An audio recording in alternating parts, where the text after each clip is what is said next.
Muy bien, buenos días a todos. Bien. ¿Cómo están? Bien. Qué bendición poder compartir nuevamente hoy este tiempo de culto, de adoración a nuestro Señor, y hoy nuevamente continuando con nuestro estudio en la primera carta a los Corintios, y vamos a meternos de lleno allí en esta carta nuevamente. Vamos allí al capítulo 7, donde habíamos comenzado una sección importante de esta carta, que el apóstol Pablo está respondiendo a preguntas que los hermanos en Corinto habían hecho por carta al apóstol Pablo, y él se ha tomado este tiempo en esta parte de la sección de la carta a responder a esas preguntas. Todo esto comienza en el capítulo 7, y allí encontramos que una de las preguntas tenía que ver con el entorno matrimonial, con el tema parejas, viudos, solteros, casados. Y en la enseñanza justamente que encontramos en esta sección de la carta acerca del matrimonio y la soltería, Pablo dejó bien en claro que ninguno de estos estados civiles es mejor que el otro. Uno porque está casado no quiere decir que es más espiritual que el soltero, o el que es soltero es más espiritual que está casado. Pablo deja bien en claro en todo esto, porque el estar casado o estar soltero no tiene que ver con la espiritualidad. No tiene nada que ver con la espiritualidad. Podemos decir que una persona casada, para quien la voluntad de Dios es que esté casada, no es más o menos espiritual que una soltera, para quien la voluntad de Dios es que sea soltera. Por lo tanto, la espiritualidad se basa ¿en qué? Según si se acuerdan lo que hemos estudiado la semana pasada. ¿En qué se basa? Se basa en la obediencia a Dios. En la obediencia a Dios. Ahí fíjense, capítulo 7, versículo 19.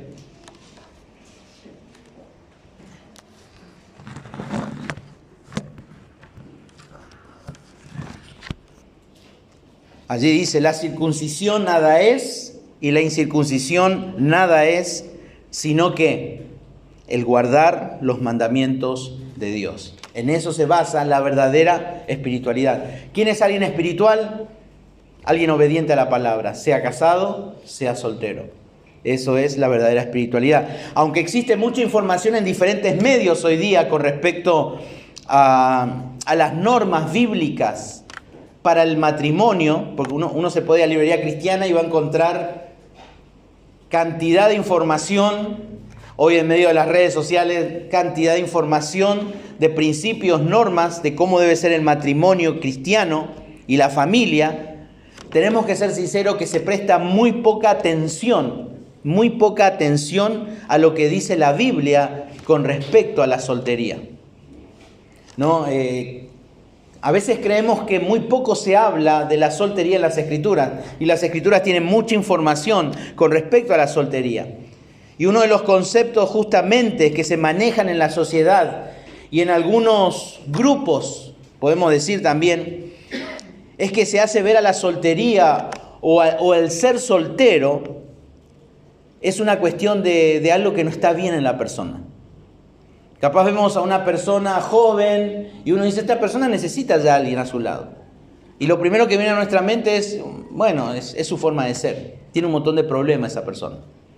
Es lo primero que viene a nuestra mente. Como que esa situación no es normal. No es normal. Y decimos: no es conveniente que siga así. Necesita conseguir su novio o su esposo, o su novia o su esposa. Entonces empezamos ahí a argumentar y a filosofar un poco sobre la situación de la persona. Pero también debemos admitir que muchos que se encuentran en un estado de soltería tienen muchas dificultades. O digamos, algunos se encuentran en un estado de soltería por las malas decisiones de su vida. Esa es la realidad también. Por pecados que ha admitido y ha decidido hacer. Y en algunos casos es la causa de su soltería, y muchas veces esas personas tienen que vivir solas por sus decisiones. No en todos los casos, pero la palabra de Dios nos va a hablar en esta mañana que la soltería no es algo malo, que la soltería no es algo anormal, nada que ver. Hemos considerado en estos días, también estas semanas, acerca del don de continencia que Dios ha determinado, le ha dado la capacidad. No es que Dios no le dio pareja a la persona, sino que Dios le dio una capacidad sobrenatural a algunos creyentes de no tener necesidades, en este caso sexuales como hemos tratado, la necesidad de tener una persona como pareja. El Señor ha determinado eso en su voluntad.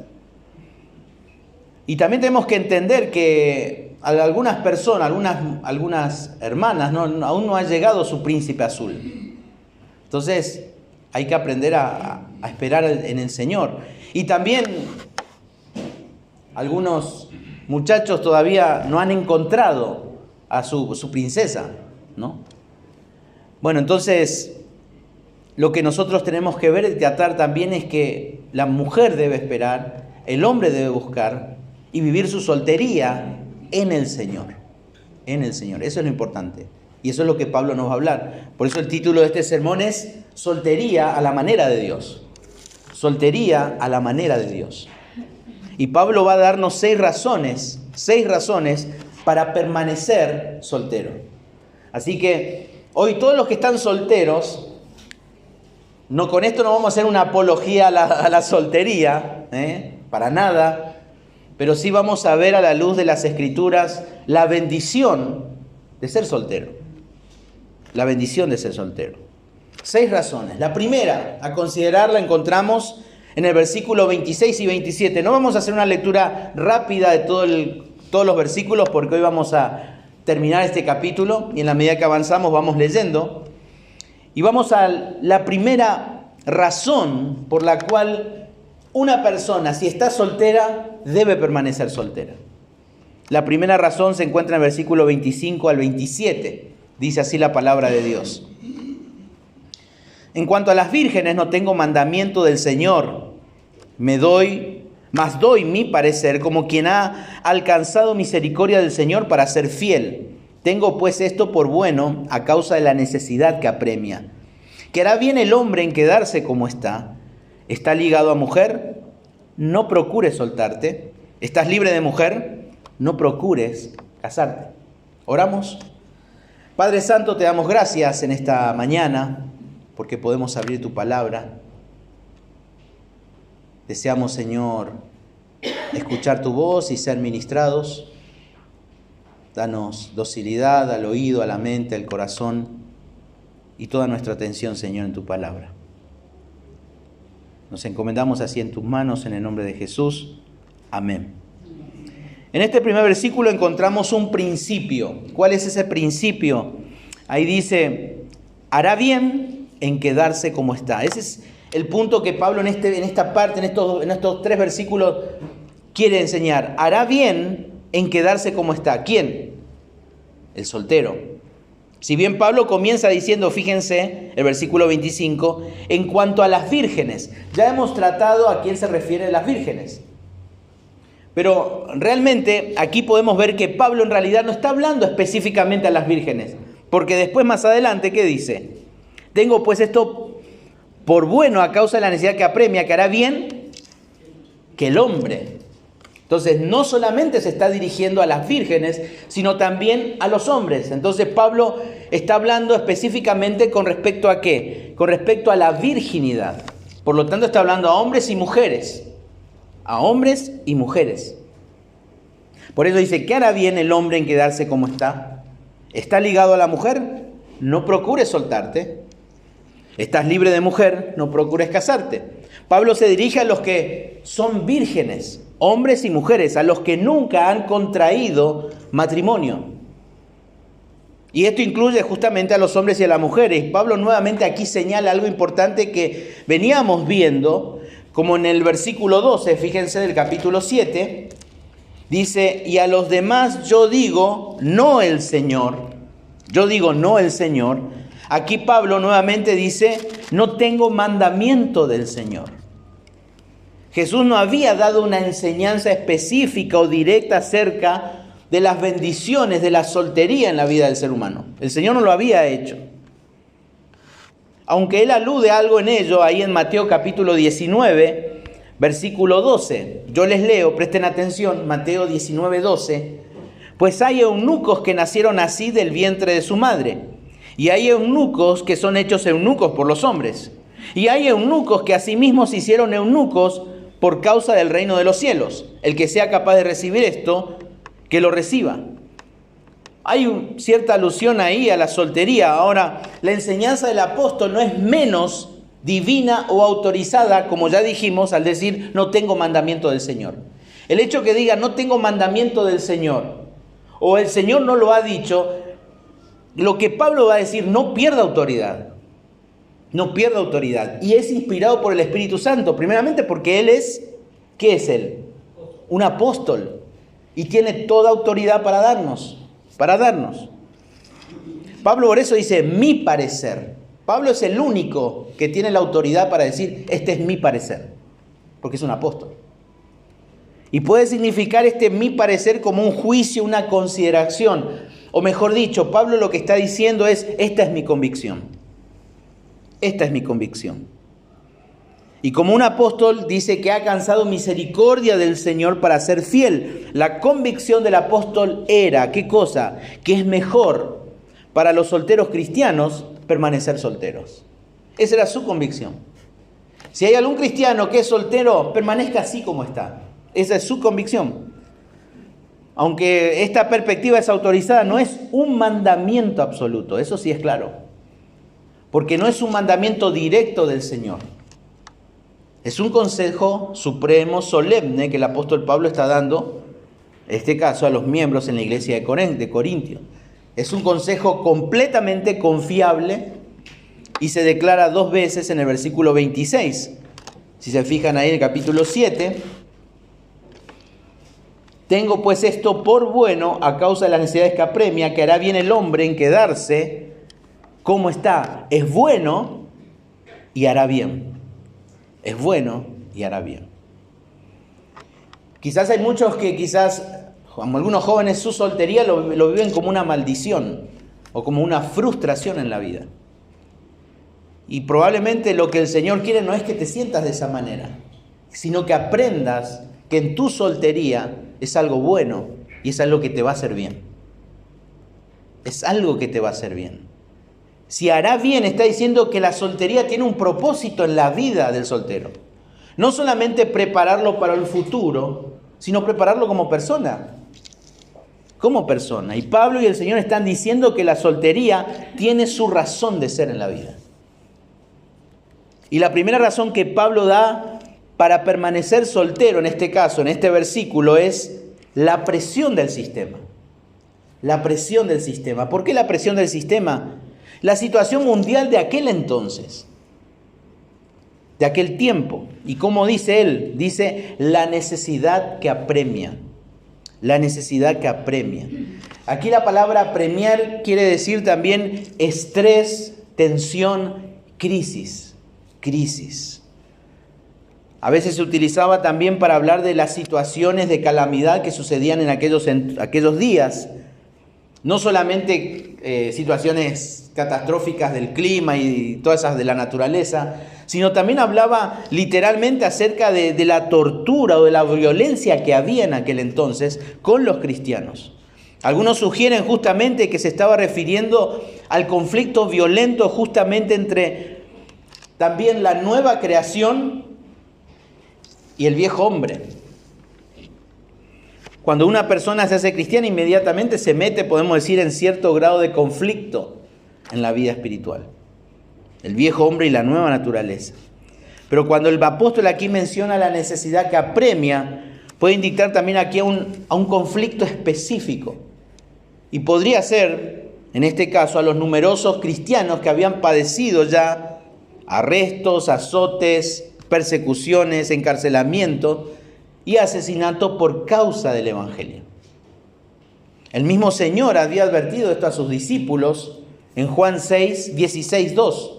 En Juan 16, 2 dice, os expulsarán de las sinagogas y aún viene la hora cuando cualquiera que os mate pensará que rinde servicio a Dios. Ese era uno del apóstol Pablo.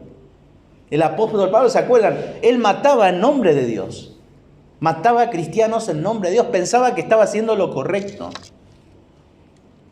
Corinto mismo, la iglesia misma iba a proporcionar justamente uno de los primeros mártires. En Romanos 16:23 hace mención de un tal Erasto. Erasto era el tesorero de la iglesia en Corinto. Y él fue justamente, según historiadores cristianos, él fue uno de los primeros martirizados en aquel entonces.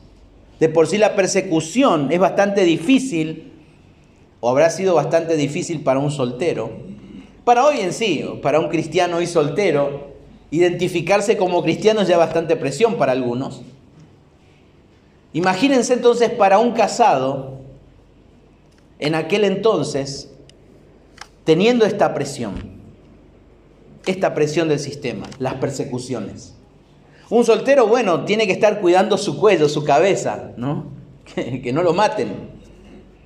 Pero imagínense un casado, un padre de familia, una madre, en medio de toda la presión del sistema, de la persecución, estar pendientes que en cualquier momento vienen por él, o por ella, o por sus hijos. Digamos que el casado, la presión es mucho más fuerte.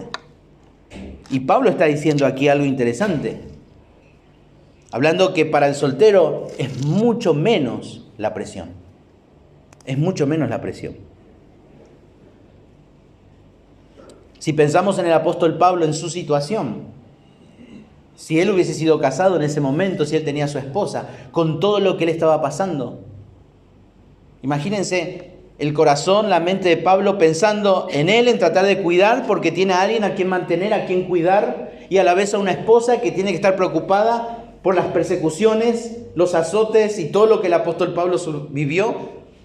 O cuando él estaba, como en algunos casos, algunos hermanos lo cuidaron de sus heridas, de sus estados en persecución. Toda esa presión para un casado es mucho más complicado. Entonces, Pablo aquí, en esta parte, nos está mostrando que la soltería, la manera de Dios, es que un soltero pueda disfrutar de su soltería. Porque hay cierta presión en el sistema. Hoy día hay solteros que viven con la presión de casados, ¿no? Viven estresados, dicen. Solteros, estresados. Entonces pensamos, si ese soltero se siente estresado hoy, ¿cómo se va a sentir cuando se case? Entonces, ¿qué va a ser mejor para ese soltero? No casarse. Pero yo necesito una mujer al lado mío. Y bueno, desestresate, aprende la soltería para que cuando te tengas que estresar por los hijos, por toda la responsabilidad que viene, disfrútalo. Porque es parte de lo que el Señor está diciendo. Y el apóstol Pablo está siendo bien claro con respecto a esto. El matrimonio es un compromiso para toda la vida que solo se rompe mediante la muerte, el adulterio o el divorcio por un cónyuge inconverso. Con un cónyuge inconverso. Otros problemas, no importa cuán grandes sean o graves, nunca dan base para el divorcio, y eso lo hemos hablado. Ahora, para los que tienen el don de continencia, es por tanto mucho más sabio permanecer soltero. Para los que tienen el don, por supuesto. Pero hoy alguien que está viviendo su soltería y está buscando encontrar, en algunos casos, y por otro lado que la encuentren, es disfrutar de la soltería, por la presión que hay en el sistema. Hoy no hay persecuciones como en aquellos días, hoy hay otro tipo de presiones. En cierto modo, lo que Pablo está diciendo cuando dice estás libre de mujer, no procures casarte. Está diciendo, en otras palabras, valorá tu soltería, valorala como una bendición de parte de Dios y aprovechá de sus buenas ventajas. Hay muchas ventajas por ser soltero. Vuelvo a repetir, no estamos haciendo apología a la soltería y no estamos lamentando acá a quien les habla de porque se casó. No es eso. Ya hemos hablado del matrimonio, estamos hablando de la soltería. Y Dios da a algunos el don de continencia, a algunos de sus hijos. En segundo lugar, versículo 28 dice, mas si te casas, no pecas. Y si la doncella se casa, no peca. Pero los tales tendrán aflicción de la carne, y yo os lo quisiera evitar. Bueno, hay una segunda razón por qué la soltería es una bendición. Y en este caso Pablo va a decir por los problemas de la carne. Los problemas de la carne. Pablo de nuevo aquí deja en claro que no es un pecado para un creyente soltero el casarse, con tal de que sea con otro creyente, ¿no? Primera de Corintios 7:39 dice, la mujer casada está ligada por la ley mientras su marido vive, pero si su marido muriere, libre es para casarse con quien quiera, con tal que sea en el Señor. En Segunda de Corintios capítulo 6, versículo 14 dice, no os unáis en yugo desigual con los incrédulos, porque qué compañerismo tiene la justicia con la injusticia y qué comunión la luz con las tinieblas. Tampoco pecan los que tienen el don de continencia, tampoco van a pecar los que tienen el don de continencia si ellos deciden casarse. Porque el plan de Dios, ¿qué es? El matrimonio, el casamiento. De modo que si te vas a casar, por la razón que sea, no vas a pecar. Siempre y cuando lo hagas ¿cómo? En el Señor. En el Señor. Lo que quiere decir es que el matrimonio es una opción legítima. Pero es bueno considerar primero la opción, Pablo está diciendo, como un consejo, quedarse sin casar. Sin casar. Es un consejo de Pablo, del apóstol. Pero también dice ahí, pero los tales tendrán aflicción de la carne y yo los quisiera saber. Pablo aquí justamente está dando un consejo práctico, no un mandamiento moral o espiritual.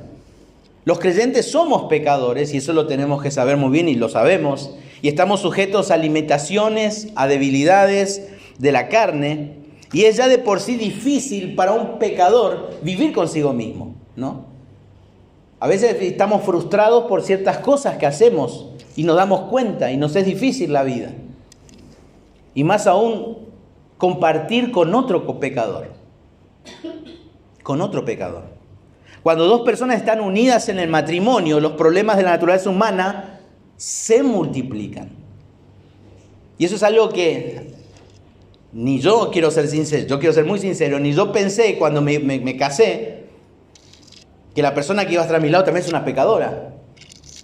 Y creo que muchos de los que estamos aquí nunca pensamos en eso. Y esa es la raíz justamente para poder entender todos los conflictos que hay en el matrimonio.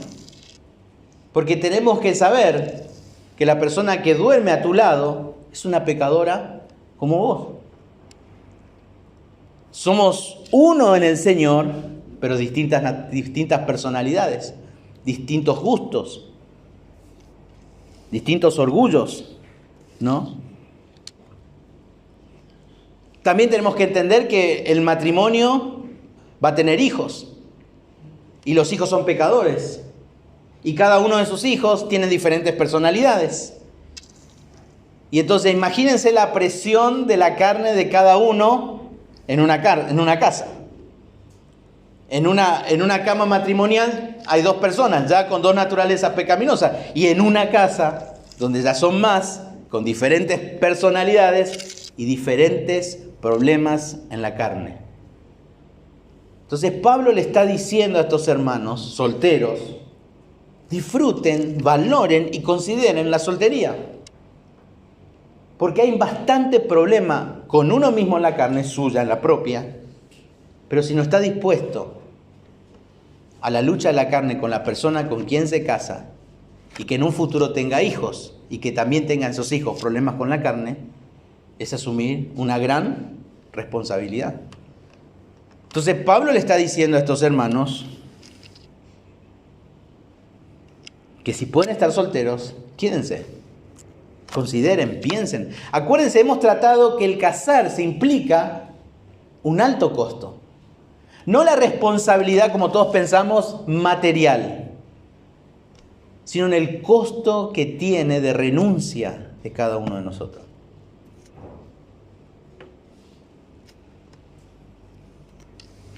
No es que el matrimonio no sea gratificante, ¿eh? Con esto no estamos diciendo no te cases. No es que el matrimonio no sea gratificante o que la vida de familia sea una cadena ininterrumpida de dificultades. Porque a una familia amorosa, dedicada y espiritual no es una fuente de gozo y felicidad para las personas que viven dentro de ese hogar. En eso no se basa, sino que también se fortalece y bendice a todos los que están a su alrededor. Familias amorosas, pero hay pecado, hay carne, hay conflictos unos con otros. Y eso es algo que tenemos que entender. Y Pablo está sencillamente señalando que el matrimonio puede ser causar algunos problemas al tiempo que resuelve otros. Dios no planificó para que el matrimonio resolviera los problemas. Dios no planificó para eso el matrimonio. No lo planificó. Y a veces nosotros entendemos así en nuestra carnalidad. Esa persona necesita casarse, decimos, ¿no? ¿No? ¿Quién no dijo nunca eso? ¿Quién dijo eso alguna vez?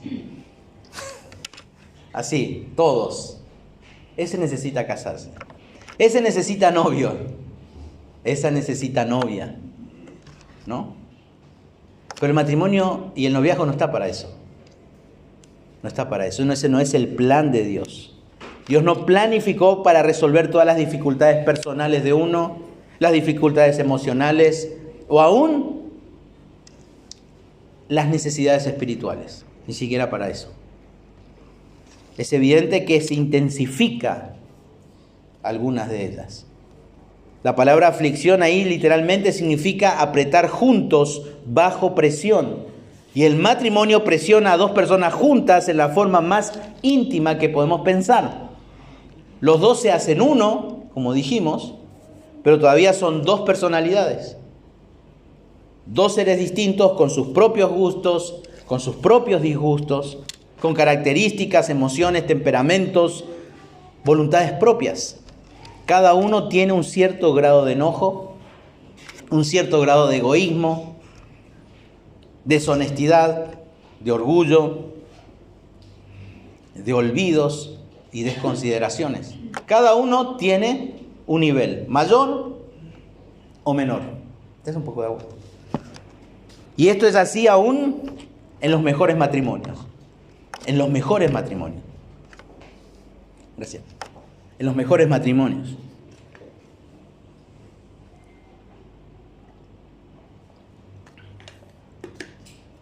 Me pongo nervioso, está mi suegra de hablar de estas cosas. Cuando uno de los cónyuges es un inconverso o es un inmaduro justamente, es egoísta, temperamental o dominante, el conflicto por supuesto que se va a agrandar más, mucho más. El matrimonio involucra conflictos, demandas, dificultades, sacrificios, ajustes que la soltería no requiere. No requiere. El matrimonio está ordenado por Dios, es bueno, es santo, es gratificante, pero tengamos en cuenta, no va a resolver los problemas de una persona. No lo va a resolver, porque ese no es el plan de Dios. El matrimonio nunca debería usarse como una forma de escape, ni aún de la soledad. Chicas a veces aceptan un noviazgo para escaparse de la casa. Lo único que va a hacer es arruinarse su vida y arruinar con quien se escapó. Porque el matrimonio no es para eso. Muchas personas llevan su soledad al matrimonio y termina haciendo que la otra persona se sienta también sola. Y aunque es el medio de Dios para la satisfacción sexual normal, el matrimonio no va a terminar justamente con la tentación a la lujuria y la inmoralidad. El hecho de que te vas a casar no quiere decir que ya no vas a tener luchas de lujuria, malos pensamientos, no vas a escaparte del ataque, del pecado de la inmoralidad sexual, porque el matrimonio no fue hecho para eso. El matrimonio no fue hecho para eso. Pablo dice que a los que no tienen dominio propio en lo relacionado con la sexualidad, ¿qué tienen que hacer? Pablo dijo, cásense. Y esto pone el equilibrio en todo lo que Pablo está diciendo en todo este capítulo. A los que están casados, los solteros, si pueden estar así, cásense, no se casen, sigan así. Pero si tienen fuertes luchas, dice, cásense, evidentemente ustedes no pueden estar mucho tiempo solteros. Piensen, prepárense para el matrimonio. Pero aunque hay satisfacción en los deseos físicos, la mente puede ser atraída justamente por la satisfacción ilícita. Porque el matrimonio no va a corregir justamente los pecados sexuales. No los corrige. Lo único que corrige los pecados sexuales dentro del matrimonio es el arrepentimiento y el perdón. Eso es lo único que corrige, pero no el matrimonio. Entonces Pablo le está diciendo a estos hermanos solteros, si pueden estar solteros, quédense y disfruten de este tiempo, porque hay mucha presión del sistema. Y no asumas la presión de la otra persona aún, si no estás preparada a asumir tus propias presiones. Pero también el problema de la carne, porque cuando te cases vas a tener que asumir que hay otra persona que tiene también problema con su carne. En tercer lugar,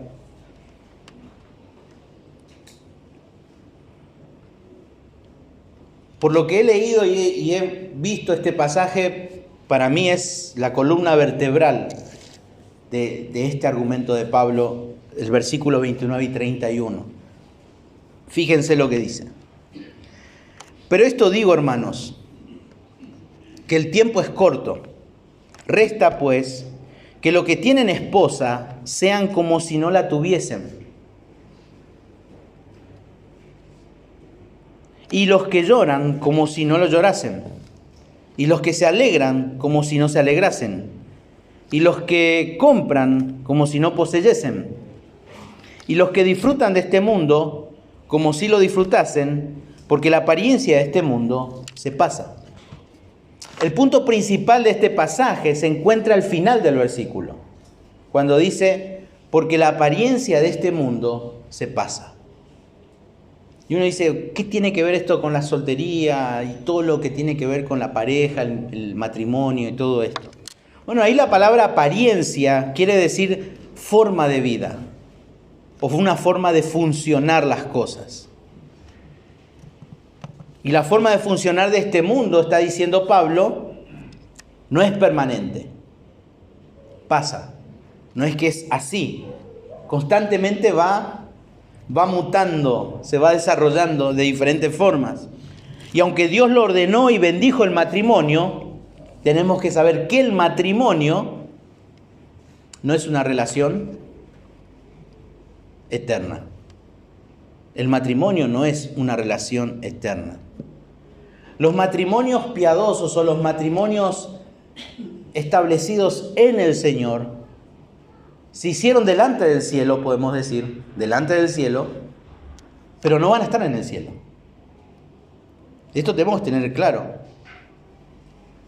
No va a estar en el cielo. El matrimonio va a desaparecer en este mundo. Para uno desaparece si parte con el Señor. Para él ya está. Pero una vez que estemos en el cielo ya no hay esposo, no hay esposa, no hay hijos, no hay hija, no hay nietos, no hay nietas, ya no hay yernos, no hay nada de eso. Aunque hay sectas que enseñan acerca del matrimonio en el cielo, y eso contradice con las enseñanzas. Establecen y las contradice con la enseñanza de las Escrituras. El Señor mismo dijo que los ángeles no se casan. ¿Y de dónde están? En el cielo. Por lo tanto, eso no existe. Y cuando habla aquí del tiempo, se refiere justamente a un periodo definido, bien fijo, bien establecido.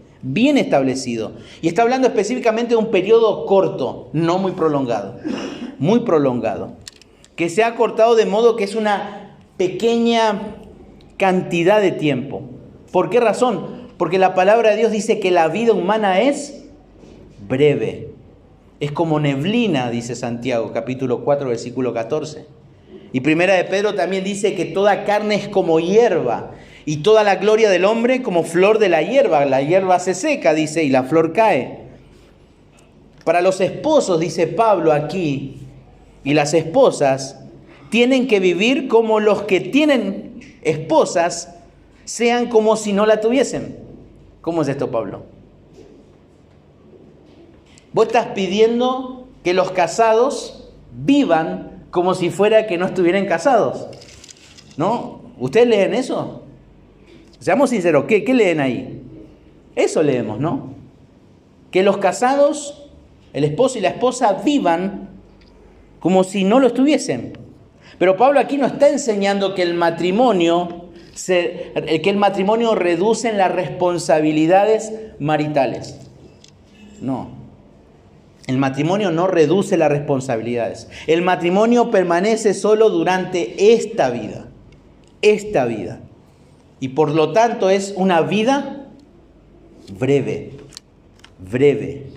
No obstante, es una vida breve y circunstancias difíciles que hay en la vida. Eso no disminuye las obligaciones en este caso, de los esposos. Acuérdense que la responsabilidad del esposo y de la esposa, en este caso el esposo, es amar a su mujer. Efesios, Colosenses. Las responsabilidades de la mujer, que es estar sujeta a su esposo, los mismos pasajes, Efesios, Colosenses. Y ninguno debe privar al otro de sus derechos maritales, como hemos tratado en el capítulo 7, versículo 3 al 5. La enseñanza de Pablo es que el matrimonio no debe reducir la obligación y la devoción de ¿quién? Del cristiano para con el Señor y su obra. No puede, dice Pablo. Las responsabilidades del matrimonio no son excusas para flojear en la obra del Señor. Y eso es invertir en las prioridades. Porque lo que hacemos para el Señor acá, lo hacemos para la gloria. Para la gloria. Y hoy resulta cada vez más difícil, debido al fuerte apego, podemos decir, a la familia, lograr que los cristianos se dediquen intensamente al servir al Señor. Por ese apego fuertísimo a la familia. Y debe haber un equilibrio. Debe haber un equilibrio. Un equilibrio bíblico entre la satisfacción de las necesidades matrimoniales y servir al Señor. Los afectos esenciales de todos los cristianos, ya sea que estemos casados o solteros, debe ser siempre, como dice Colosenses 3:2, poner la mira en las cosas de arriba y no en las terrenales. Primera de Juan, capítulo 2, versículo 15 y 17 dice: no améis al mundo ni las cosas que están en el mundo. Si alguno ama al mundo, el amor del Padre no está en él. Y el mundo pasa y sus deseos, pero el que hace la voluntad de Dios permanece para siempre. Para siempre.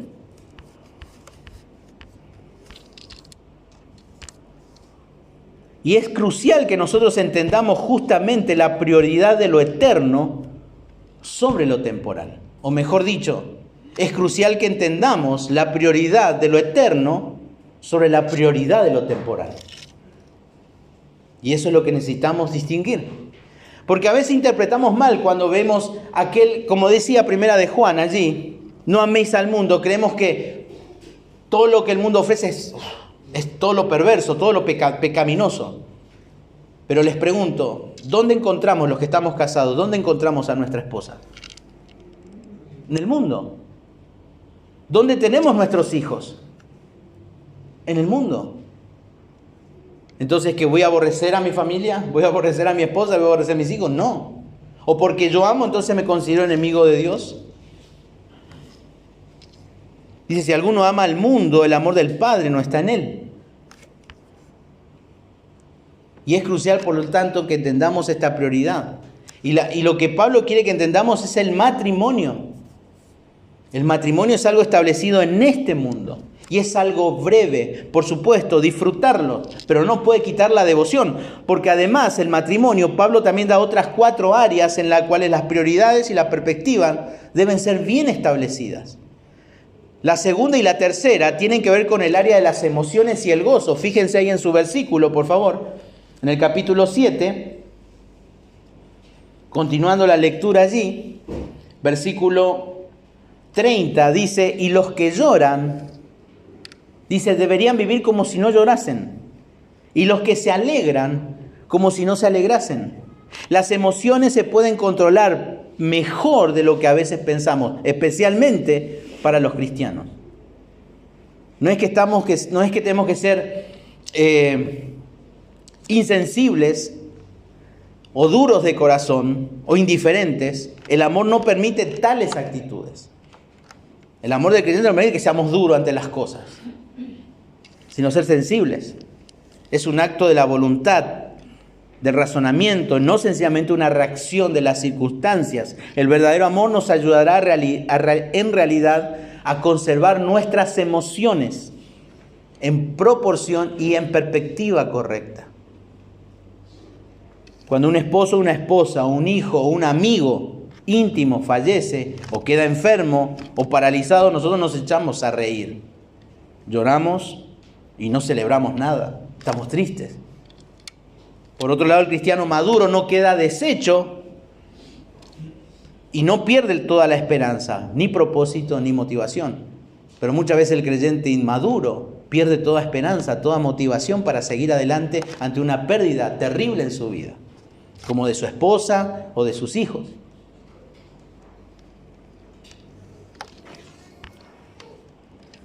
La cuarta área acá tiene que ver también con las finanzas y las posesiones, porque dice, y los que compran como si no poseyesen. Los cristianos corintios no se encontraban en este caso en un peligro mayor que el que enfrentan los cristianos hoy día. La acumulación de dinero, la acumulación de cosas, el comprar era una preocupación para muchos cristianos en aquellos días, muchísima. Y es una preocupación también para nosotros hoy día.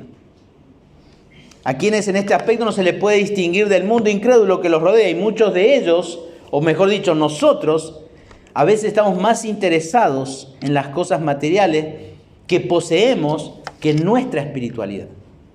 Estamos mucho más interesados en eso. Y los solteros tienen que entender lo pasajero de este mundo. Y tienen que entender que el matrimonio es algo pasajero. Dios nos da la sabiduría para que aprendamos a vivir la vida. Y dentro de una de las bendiciones que Dios nos da a nosotros, los seres humanos en este mundo, es el matrimonio. Porque cumple un propósito para Dios. Primeramente, su gloria. Y segundo, para que nos reproduzcamos. Para eso. Y el reproducirse, Dios provee placer al ser humano dentro del marco correcto del matrimonio. Pero Pablo lo que quiere enseñarnos con esto es que una vez que te cases no es el todo en la vida. Y muchos de nosotros los cristianos vivimos como el todo de nuestra vida. El todo. Es el todo.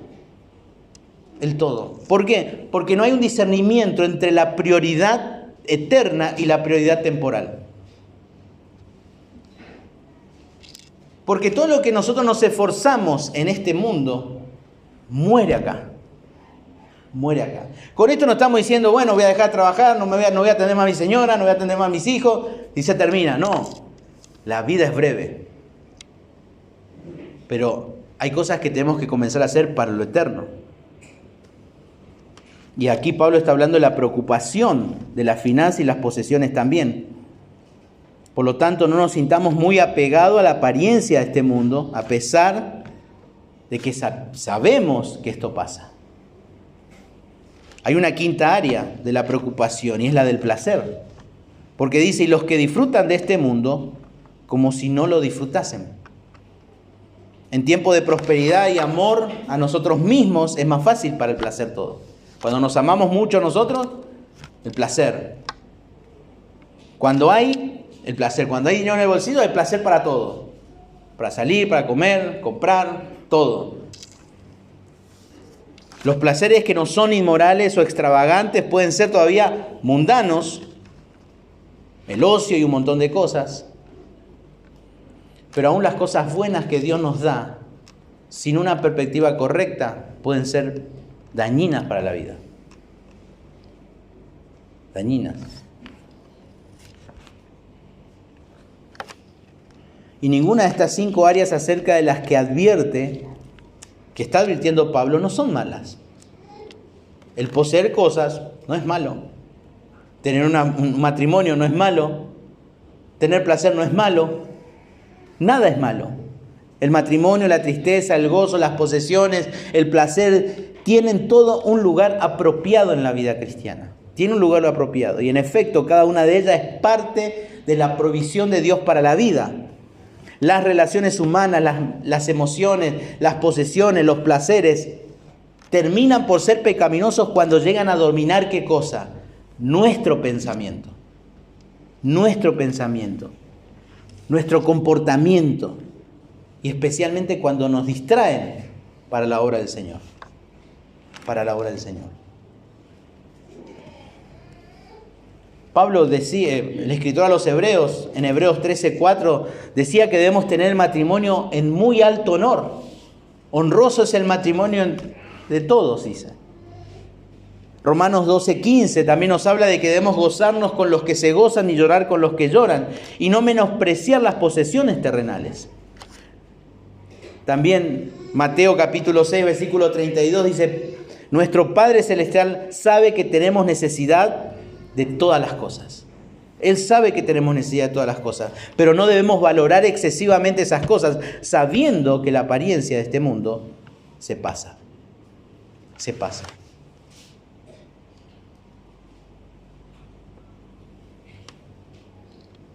Creo que cuando estemos ante el trono, en el juicio, en el tribunal de Cristo, quizás muchos de los que estamos casados vamos a comprender muchas cosas. Como cuando se dice que un ateo muere, ¿no? Dice, se convierte, se va a dar cuenta que nunca fue ateo. Y creo que muchos de los que estamos casados, cuando estemos ante el tribunal, vamos a entender esto. Quizás muchos de nosotros vamos a morir sin entenderlo. Pero cuando estemos delante de su tribunal, vamos a entender realmente que el matrimonio es algo pasajero, no es el fin. Por eso, hermanos, varones de esta congregación, su matrimonio no es el fin. Sus hijos no es el fin de todo. Es algo que Dios le dio para administrar en este mundo. Para administrar. Y que Dios va a recompensar su fidelidad a su tarea. Pero usted no puede ser fiel a su familia y ser infiel a Dios. Y eso es lo que pasa con muchos. Que son muy fieles a su familia. Y aplaudimos eso. Pero son muy infieles al Señor. Se puede ver en su tiempo con el Señor, en el lomo y en las manos que pone para el Señor, en el dinero que pone para el Señor, en los pensamientos que pone para el Señor. En eso. Y eso es infidelidad al Señor. Por eso no podemos ser fieles a nuestra familia y darle todo. Perfecto, excelente, un inconverso lo hace. Y lo hace mejor muchas veces. Pero lo que no puede hacer es ser fiel al Señor. Y eso es lo que Dios va a juzgar en el cielo. Si usted fue fiel a Dios. Es eso lo que vale. Eso es lo que va a determinar todo esto. Por lo tanto, el casado, en este punto, por eso dije, estos versículos, esta parte de todo el capítulo y el argumento de Pablo es el caracú, la columna vertebral de este argumento de Pablo. Tener una perspectiva correcta del matrimonio. Y los casados, los solteros deben tenerla. Deben tenerla. Deben tenerla. Y saber que esta vida es pasajera. Esta vida es pasajera. ¿No?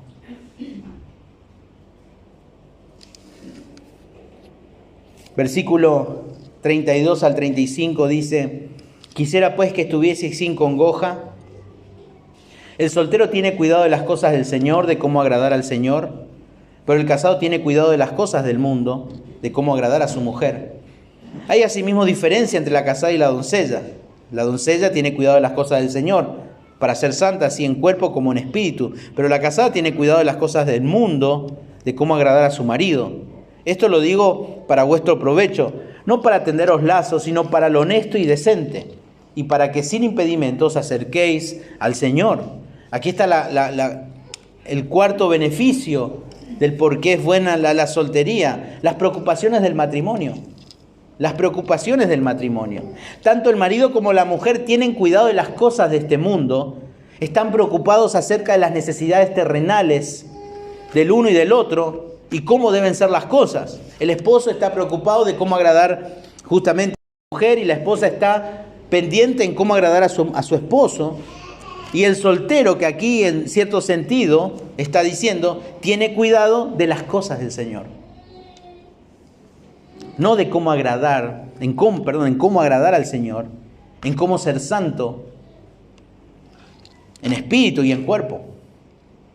Digamos, el soltero tiene que estar pensado en él, no egoístamente, sino en su santidad física, espiritual, emocional, mental, en todos los aspectos.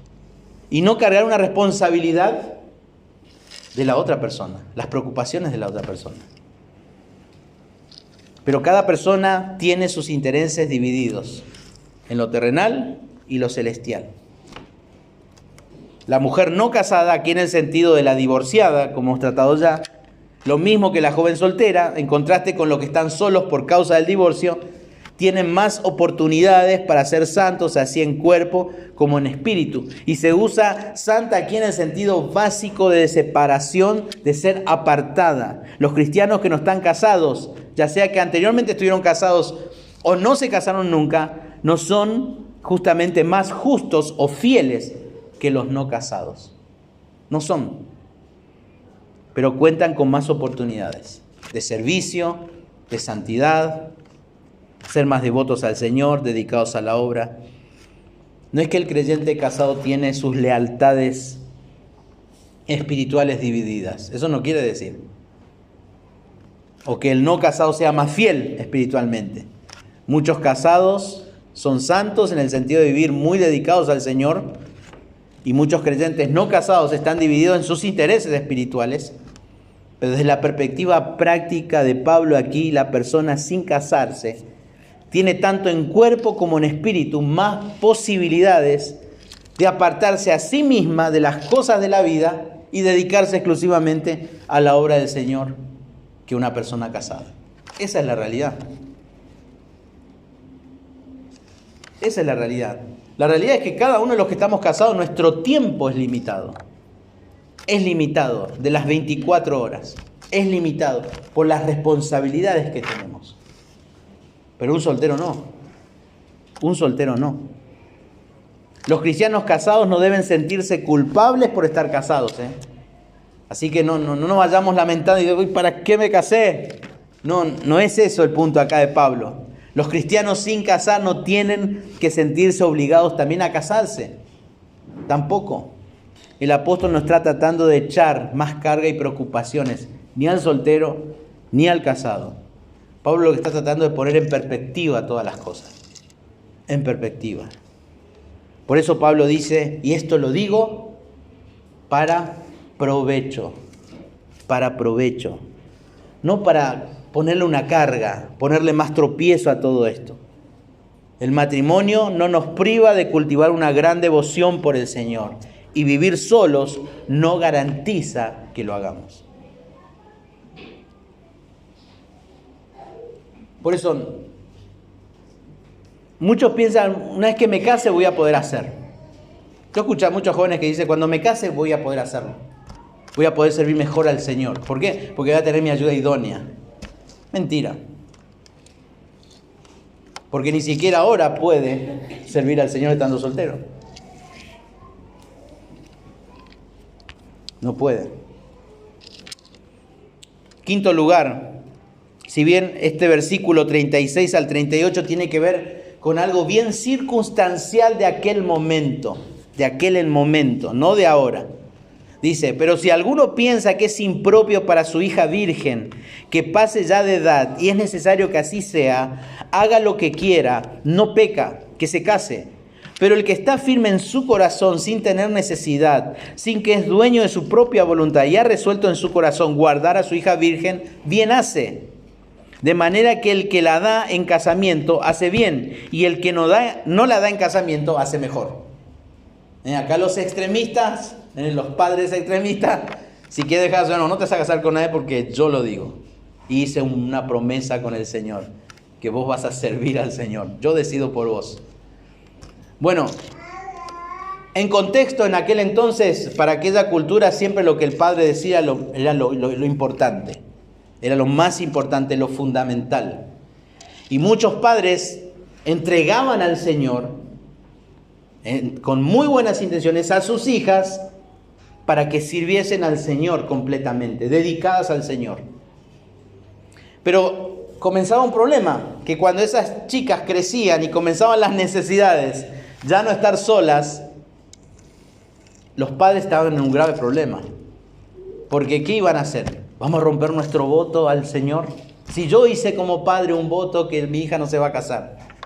Bueno, Pablo le está diciendo a ellos, si tu hija creció, ama al Señor, es mayor de edad, dice que se case. Y no va a pecar, y vos tampoco vas a pecar. Eso es lo que Pablo le estaba diciendo a ellos. Pero después sí hay un punto que dice, pero si ustedes están seguros, padres, están seguros de que no se va a casar, que no se case, tampoco van a pecar. Esta era una situación circunstancial de aquel momento.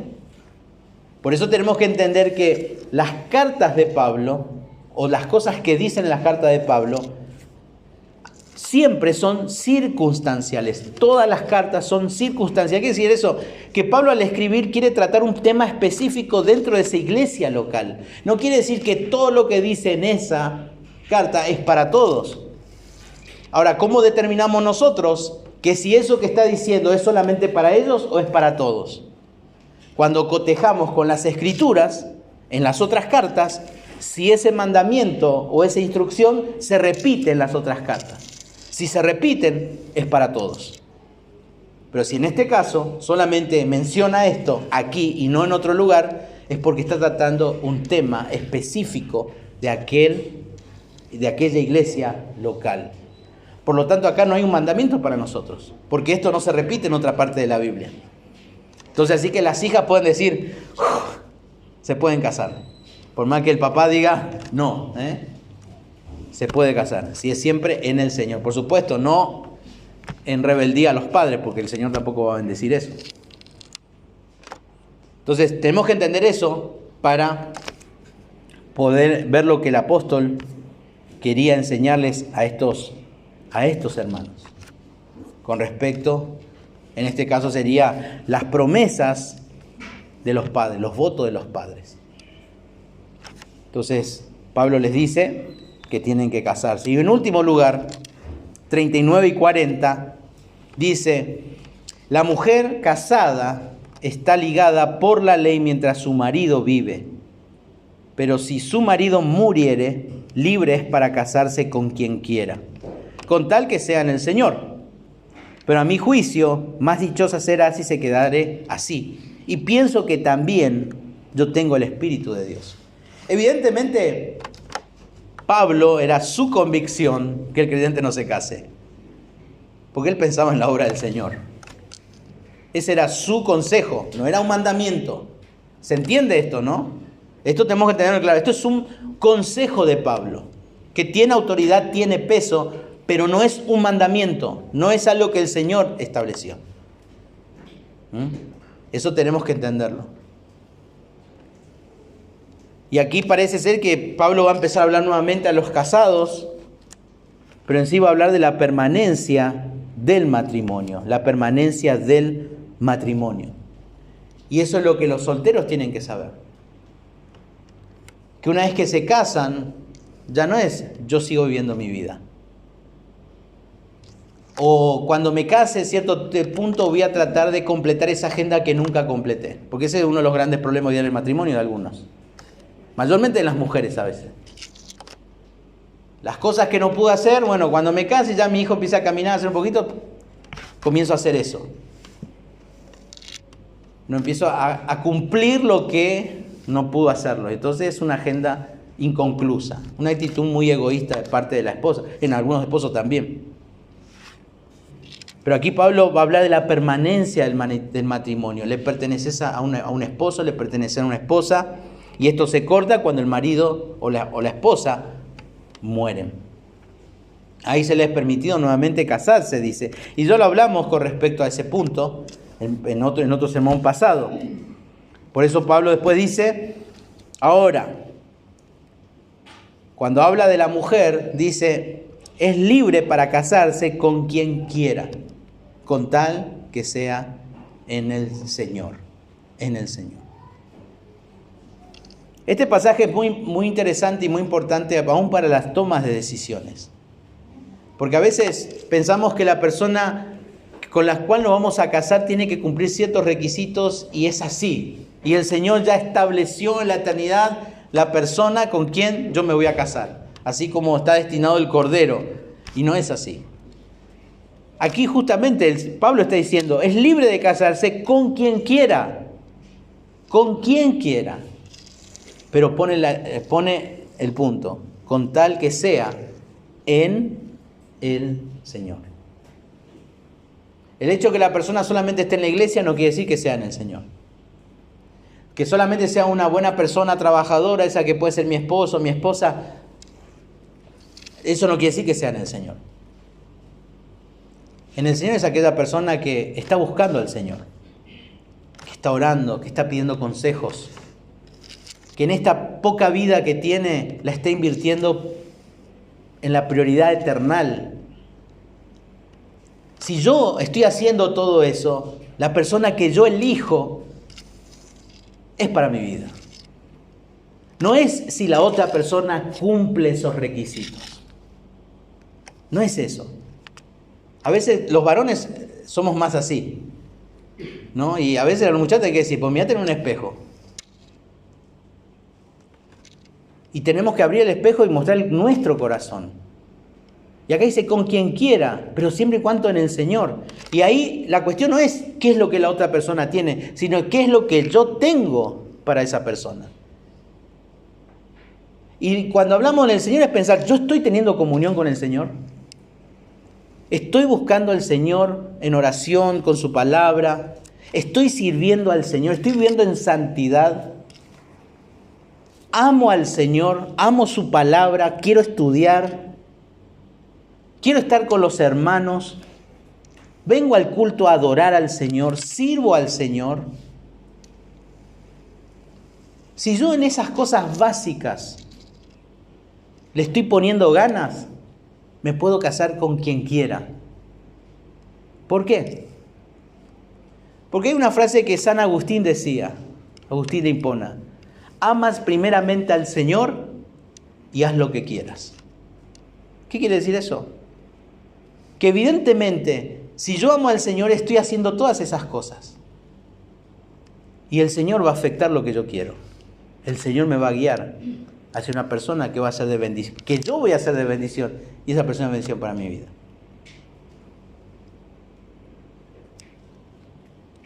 Por eso, cuando Pablo dice que se case con quien quiera, con tal que sea en el Señor, ese sea en el Señor no es porque sea evangélica o vaya a una iglesia, sino que yo tengo que estar en el Señor. Primero, ser salvo, y segundo, amar al Señor. Y todo lo que implica. Y todo lo que implica. Evidentemente había muchos que estaban filosofando y tenían sus excusas.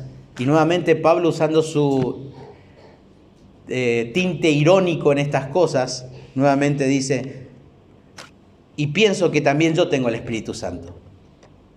Como diciendo, está bien, yo también tengo el Espíritu Santo, pero a diferencia de que Pablo era esclavo de Jesucristo, guiado por el Espíritu, inspirado por el Espíritu, instruyéndoles y aconsejándoles en el Espíritu. Y él es un apóstol de Jesucristo por voluntad de Dios. Por lo tanto, solteros y solteras, quieren para su novio, quieren casarse, aprendan a amar al Señor. Aprendan a amar al Señor. Y si no aman al Señor,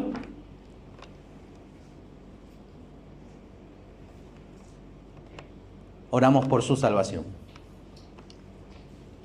Oramos por su salvación. Entonces, es algo serio. Como siempre digo, Es lindo el romanticismo y todo eso, pero muchos nos casamos por eso, por romanticismo. Y el romanticismo se va.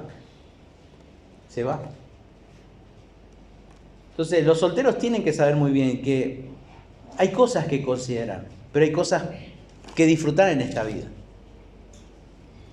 Tanto el hermano Valdir y yo, como pastores de la iglesia, vemos la vida de los jóvenes que tenemos.